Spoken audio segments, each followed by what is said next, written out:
মরতে হয় যাও জান্নাত জাহান্নামের মাঝখানে একটা জায়গা আছে, জায়গাটার নাম হলো আরাফ। এই আরাফের মধ্যখানে যে দাঁড়াও, ওখানে যে মালাকুল মউত কাঁপতে থাকবে। মালাকুল মউত বলবে, আল্লাহ সৃষ্টির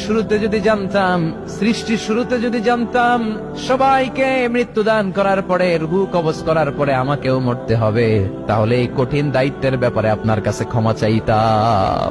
আজকে আমারও যে ভাগ্য বরণ করে নিতে হবে সৃষ্টির শুরুতে, আমি এটা কল্পনাই করতে পারি নাই। আল্লাহ বলবেন, নো টক, মুত ইয়া মালাকাল মাউত, মরে যাও।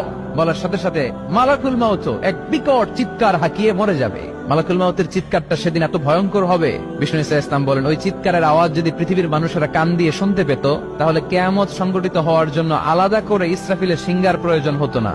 ওই চিৎকারের আওয়াজে প্রতিটা মানুষ কানের পর্দা ফেটে ওই জায়গায় লাশ হয়ে পড়ে যেত। এবার ডানে বায়ে সামনে পেছনে উপরে নিচে কেউ নাই, একজন ছাড়া। জোরে বলতে হবে, তিনি কে?